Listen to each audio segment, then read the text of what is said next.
This is Leave Your Mark. I am Vince Cortese, and today's guest is Michael Wardain. He is the ultra marathon runner poster boy from a career of running and participating in hundreds of races all over the world. Michael is best known for his 3,234-mile run across the United States, raising money for clean drinking water, making him one of fewer than 400 people who are known to have crossed over America by foot. He is our guest here today. Michael, thank you for coming by. Hey, thank you guys so much for having me. Hi there, and welcome. Now it's time for America's favorite podcast, Leave Your Mark, with your host, Vince Cortese. If it's fly, loose fitted, it's Cortese. If freezing, chubbers in it, it's Cortese. Leave Your Mark is about inspiring the world, one guest at a time. Pass the word from Brooklyn to Pittsburgh, from urban to suburb, it's Cortese, you heard? And here is our host, Vince Cortese. This is great because you have quite a resume of what you've accomplished with your running, and you have a lot of other things that are going on in your life besides running, but the running is such a huge resume that it kind of overshadows some of your other things that you've been pretty good at accomplishing as well. So what I like to do is share with our audience and know a little bit more about your background and where you were from and what life was like when you're a little fella. So you're born in Morgantown in West Virginia, and then you are raised in Oakton, Virginia. Mom, Vivienne, she's a marketing person and a homemaker, and your father, Dick, is in insurance sales, and you're the oldest of three kids. You got a younger brother, Matthew, and a younger sister, Marielle. You guys were active in traveling and participating in sports events and Jeopardy. Was Jeopardy just your favorite, or was that a family favorite? Because that seems to be an American cultural type television show. Yeah, that was definitely a family favorite. It was every night after dinner type activity. So it was fun to play against my parents, who obviously knew a bunch more trivia than that was my did. next question. Who was the one that usually won? I'd say my mom usually did really well. My dad was usually out at an appointment or something, so it'd be like kind of my mom versus my brother, sister, and I. And then I think quickly, our sister's quite smart, Marielle, and I think quite quickly she started to be with the one to beat. So I'd say she was probably one of the best at Jeopardy, that if I remember correctly. That's one of those ones I think a lot of American families have. What kind of sporting events were you guys traveling to? It was mostly lacrosse, so I was really focused on lacrosse. So I played back in the day when I was growing up, 25 years ago or so, or even more. There was lacrosse in the spring, and then people played something else. But I was one of the first people to kind of go full-time lacrosse. So I would play men's league in the fall, so playing against people over 18 when I was like 15 or 16, and then in the winter I would play indoor box lacrosse, so 5-on-5, which really got you quite good at protecting the ball, because there's not as much room to run away from people, so you're kind of all just jammed in together, and you really have to take care of the ball and be super aware of your body position, or else you get checked into the boards and whatnot. So you quickly become better the more that you play, and that's I really focused on that. Increases the speed of the game. Yeah, totally. Everything happens quicker. So now you go to high school at Oakton Cougars in Fairfax County, Virginia. Did you participate in any of the sports there or activities? Yeah, so I played lacrosse there as a freshman. I got to play JV and played a couple games up on varsity. My sophomore year, I played starting varsity, and then by the end of our run at Oakton, we won the state championship. So it was a pretty incredible high school career. Got to set a lot of records. have since been broken like many things, but it was one of those things where I worked really hard, and it was cool to kind of get to see that Yeah, dedication pay off.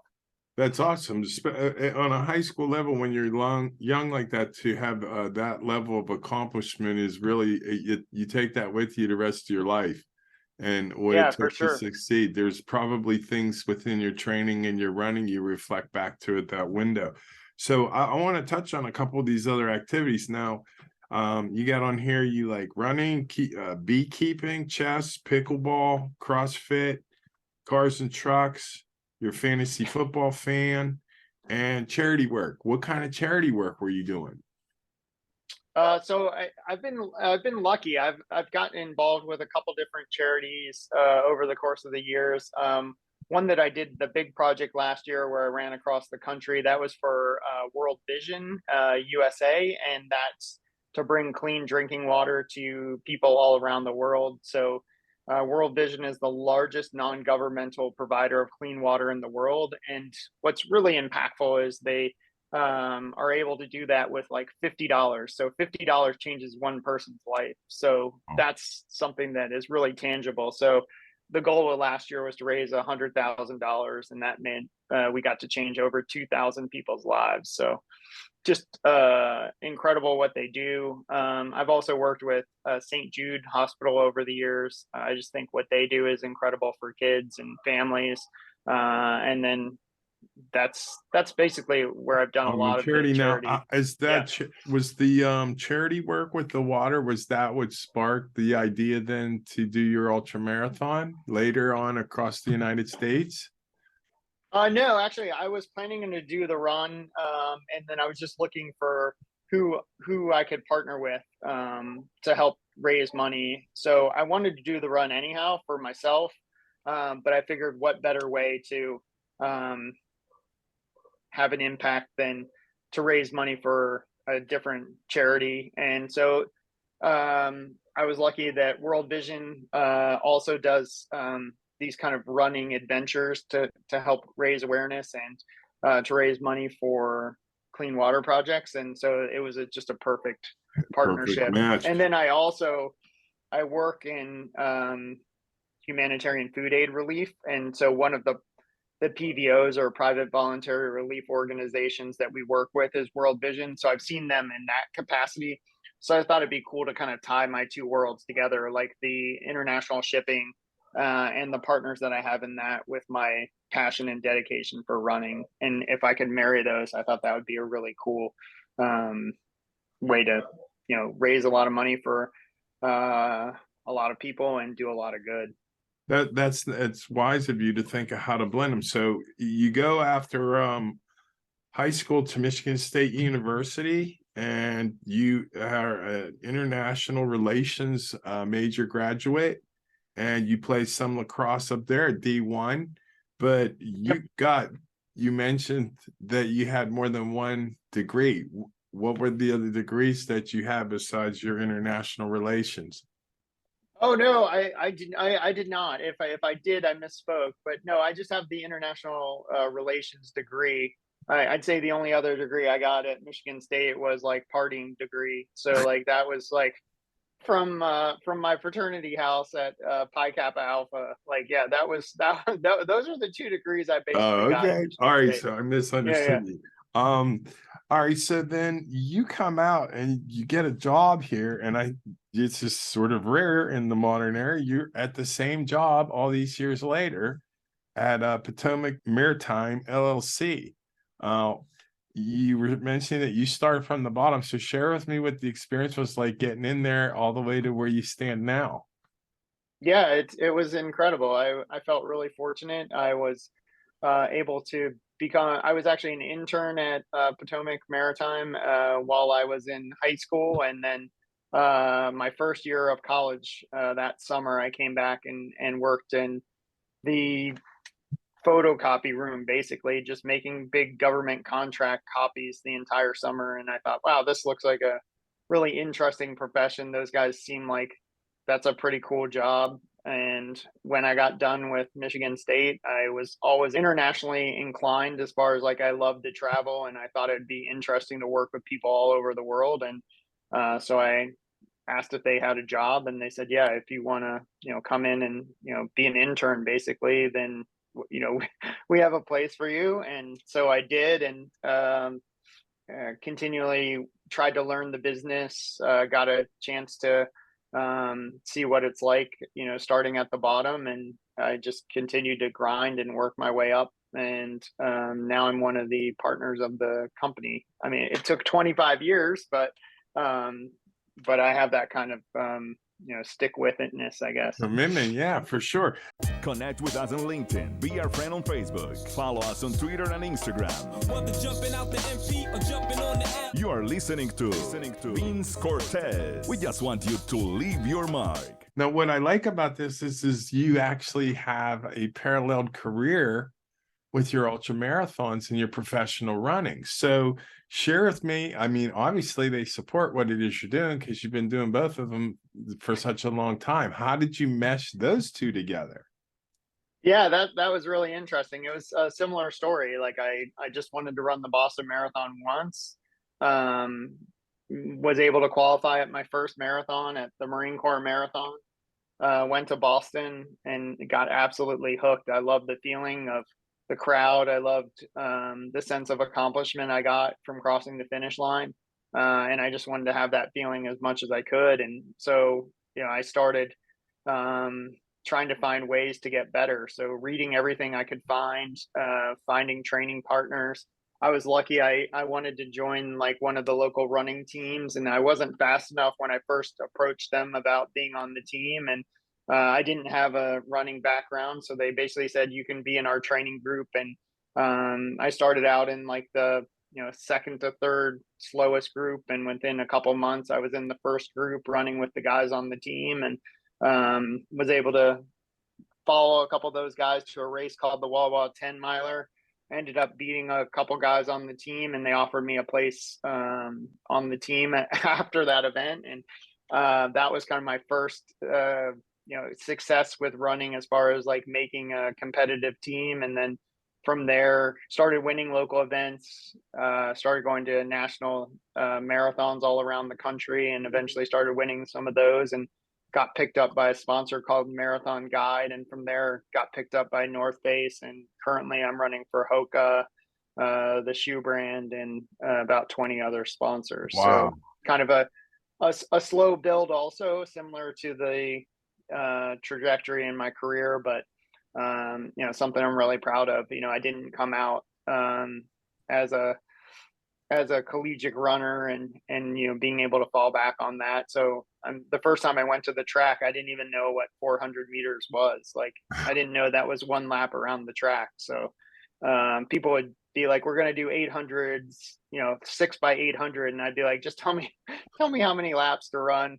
And now I know, and now I'm also a coach, and like I've been able to pick it up along the way, and done all the reading and stuff necessary. But I think it's good that I didn't have that background, because so many people that I competed against early on in my career are no longer running, or they're not at where they want to be. And I've always been able to keep evolving and changing and moving that brings forward. me to my next question. So what type of training do you do? Because I mean, ultra marathon, it's like, my mind, I'm thinking he's running so much, there's no time to practice, so it's like what type of training do you do? Like strength training, or like isometrics, or yoga, and then what's your diet like? Yeah, so my training is pretty varied. It depends what I'm training for. So I like to try to get specific about what I'm training for. This weekend, I'm running the USATF Cross Country National Championships. So that's about a 8-kilometer race, which is just under 5 miles by like 10 seconds or something. Like it's quite close to 5 miles. So I've been training speed work the last couple of weeks to try to get my body ready for that, especially coming off of running across the country. Like when you're running across the country, you're not trying to run fast. You're just trying to run like 12 to 15 hours a day. So you're just moving, pretty slow.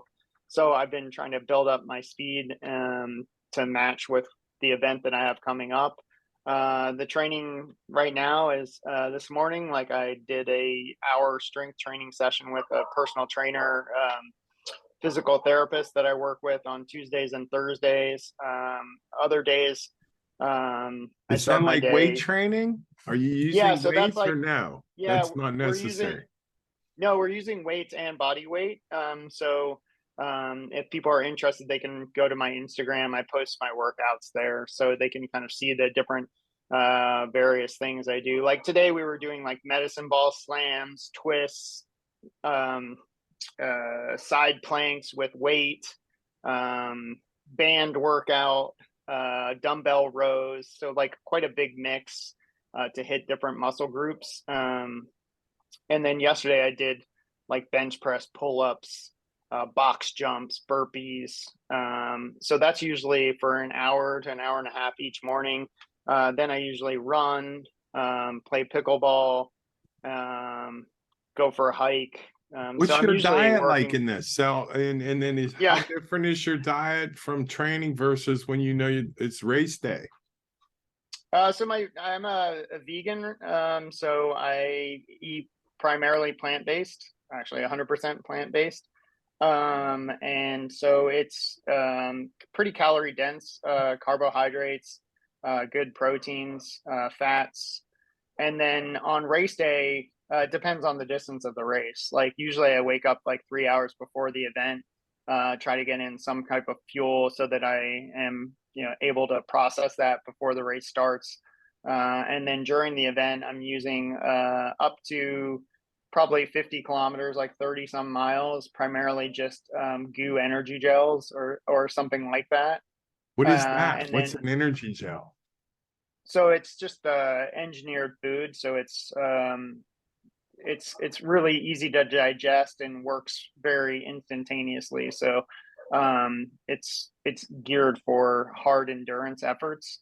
Anything over 50K, depending on how mountain it is, I'll mix in what people say is like real food. So like avocado, hummus, um, almond butter, honey, those type of things, mashed potatoes or Now, sweet I have to potatoes. ask you another question about your mindset, because that having played sports in my youth myself and on the college level, there's this mental adjustment that has to go on. Now, because your events last so long, share with me like where your mind is at. And like I think it could be easy to get lost in your body, like a cramp or something, or I got a stone in the shoe kind of thing, because you're out there so long and then the conditions change. Or what if the sole in your shoe blows off? It's like you have a lot of things to deal with that would seem minor, but if it's happening to you and you're the one running, it could feel pretty major, I'm sure. Yeah, and I think that a lot of that comes with experience, right? Like everything in your head is going to go great, but that's not really how it works in real life, as you probably know and allude to, right? There's going to be a problem. You're going to get some chafing. You're going to, run into a tree stump. You're going to, kick a rock or take a fall, and then what do you do then? And so that's where it's great to have those experiences in training. Like it's great to face discomfort. Like how are you going to run 50 100 miles with wet shoes in cold temperatures? What does that feel like and how do you get over it? And I think that's a big part of racing is you got to deal with stuff as it comes up. I think you have to have a mindset that are going to try to achieve certain things, but there's going to be circumstances that change, and you have to be adaptable, and you have to be like water in a lot of senses. Like there's that cool Bruce Lee quote, but like, be like water. But like, I feel like that's exactly how it is in an ultra marathon. Like, you might, you might break your headlamp, and then, you're using your iPhone to like light up the trail, or you might Oh take a wrong my. turn. And then what do you do when you've descended 1,000 feet the wrong way? And those are the things that makes these type of events super interesting and challenging. But, you just got to be ready for whatever happens. How And much then of your training do you think actually took place in the actual races themselves? I think a lot of it. I race a lot, so I think a lot of my races build on themselves. So a like, for example, this year I'm doing a race called the Hard Rock 100 miler, which is in Silverton, Colorado, and I'm an East Coast sea level guy, so I'm gonna, have some problems with the altitude, and I think, but I'm gonna have a lot of leg speed built up from doing the Comrades Marathon about a month before that in South Africa. So like that kind of long, steady, fast training, I think will be interesting to transition into the mountains, and then I just try to get out there as soon as I can and get that exposure that I need. And I think like the smaller races help me with leg speed and turnover in the longer races, and the longer, 100-mile, 200-mile races give me that kind of strength Wow. and endurance to power through the shorter distance stuff. Now you do you know how many races you've actually been in over these years? I think it's over like 400. So Wow. I think I've done over 150 marathons and Wow. similar Now, amount of ultra marathons. you're also known for doing these marathons back to back. How do you go, like, how do you run 4 marathons in, say, 5 or 7 days? How does somebody do that? Yeah, I mean, I think a lot of people know me for having the world record for running 7 marathons in 7 days on 7 continents. So, like, that's something that people really seem to have taken a fascination with. And I know when I first heard about it, I just couldn't, it like blew my mind. I was like, but how can you get to, everywhere that you need to go in that amount of time? And it's quite possible. And I was lucky enough to be the, one of the fastest ones to ever do it. That being said, I think someone might break the record in this upcoming race in a couple weeks. So that would be cool to see also. But I think the biggest thing is like I really am anxious to, and I want to do it. I think like you have to have that drive internally, and then you have to do what your body needs to get ready for the next event. So I think one of my advantages, I don't need as much sleep as other people. So I think that for me is a big factor. How much But sleep do just you because get? 4 to 6 hours is plenty of sleep for me. Wow. So that's a little advantage. And then I feel like I'm pretty good at resting without sleeping, and so I think if you can do that and just be prepared, and then I've also done a lot of back-to-back racing, and so I think being prepared mentally for what it's going to feel like for the first like 20 or 30 minutes. Like once you kind of get over that, it's kind of like getting in the pool. It's like sometimes the hardest part about getting in the pool is just getting in the pool, Yeah. right? And so I feel like that sometimes the hardest part of racing back to back is not the fitness, but it's the mental um fortitude to be like, okay, we're doing this again, and now it's time to get ready and go. If you are listening from Australia, Florida, or just from around the corner, From East Coast to West Coast outlets, if you're not into the dirty South straight, make a left and body. contact us. Leave your mark with your host, Vince Cortese. How would you describe running has changed your life? Running has changed my life in every way possible, and for the better. Like it's given me direction, focus, sense of purpose, community. It's by far like the moment where I decided that I was going to run the Boston Marathon changed my life in all the best ways possible. Now, so you do this run across the United States. You were planning on doing it in 75 days. You do it in 59. Enormous event. The media calls you Forrest Gump, and you got all this attention going on. And so what motivated you to do that run besides the clean water aspect and your intention behind that? Yeah, I mean, I think just to clarify, I think I was a little closer to 61 days, so a Okay. couple extra days. It averaged out to like 52 miles a day, and I really wanted to see if I could do it. Like I thought like in the back of my head, like when I saw the movie Forrest Gump, like oh, it'd be so cool to do something like that. And then as I became a runner, I was like, oh man, maybe someday when my career's over or something, like that would be kind of fun to do. And then the stronger I got into running, and the more I got into running, the more I was like, oh, maybe I could try for the record or something like that.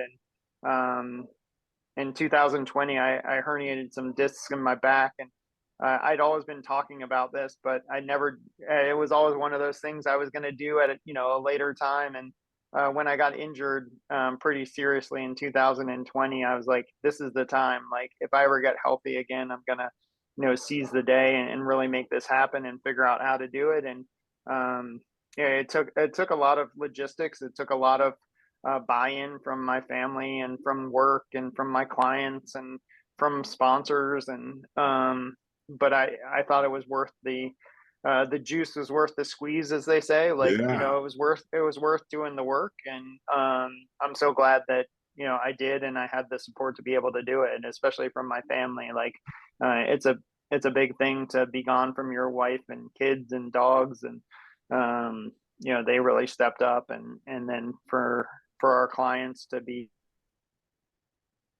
one of the people that is heavily involved in the Heavily day to involved in day. it. Yeah. I would share with me while you're running, because you're the only participant in this cross-country venture, the people that were cheering you on. What were some of the things that you either heard or you felt in your experience of these people know you were running through their backyard and they were going to come out and have a peek at you? And what was that part of it like? Oh, that part was amazing. That was actually something that I was really happy about. Like, I really wanted it to be a community-based run. And so if people wanted to come out and run 1 mile, I had a guy come out who had died on the operating table, and he got healthy enough to come out and run a half mile with me in West Virginia up the side of a mountain, because he was worried we were going to go too fast to somebody that ran 104 miles with me on the last day. So I had people that ranged the whole gambit. I had people drive 13 hours to hand me a pumpkin pie because they heard that I was craving pumpkin pie. I had people that had no idea what I was doing, but like, just stopped their car on the side of the road because they saw somebody that looked like they needed a bottle of water. So and then I had kind of the other part of that too, where people were swerving their cars to try to hit me and throwing food at me. And so I had a lot of different experiences. Wow. I think I'd say way more good experiences and kind of great interactions than the Encouragement. negative ones. But yeah, it was unbelievable, and it really made me appreciate what an amazing country we have, and just a great amount of love that people have for everyone else. Like, I was really impressed with the American culture and community. Now, with your back being the case, is that something that you could see yourself doing again, or is that just a once in a lifetime thing? The run? Yeah. Oh no, I mean, I think I'd like to before I run across the US again, I'd like to. There's a trail called the Appalachian Trail, so I want to do a big long event on that. Hopefully, the plan is for 2024. And then I'm become super interested in ocean crossing. So I'd like to do a row across the Atlantic Ocean. So Oh, wow. So you're changing it up. yeah, so I definitely feel like I know what it takes to run and a long distance. Now I'm curious to see what it would be like. One of my dreams, like always, like since I was very little, was to run the Appalachian Mountains, especially growing up in West Virginia and Virginia. Like, the Appalachian Mountains are right out our back door, and so that's always fascinated me. But also, like, intimidated me, just because I know how rugged and rough they are. But I think that would be a really amazing experience. And then once I do that, like, I'd love to continue to run, obviously. And I don't think I'll ever not be a runner, but I'd like to focus on trying to row That's across the amazing. ocean. Absolutely amazing. Well, you brought me to the point in the podcast where we ask all our guests, how would you like to be remembered, or how would you like to leave your mark?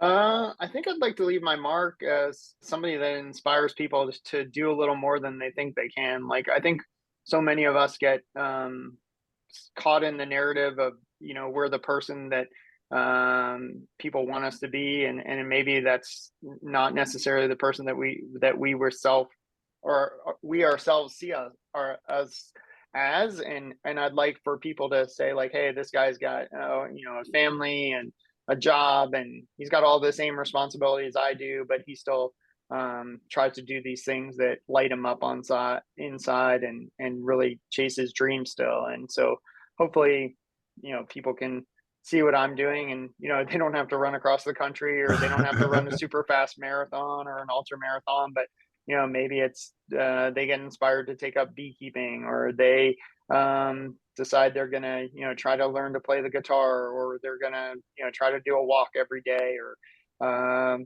go for a max bench press or something. Like, Wow. whatever their thing is, like, I hope people decide to chase it. And if I can have some success in inspiring people to do that, that would be great. And then I'd like for my kids to you know be excited to still hang out with me. So, like, hopefully, hopefully I can leave my mark on them, and they turn out to continue to be good people, because right now it seems like everything's going really well. Yeah.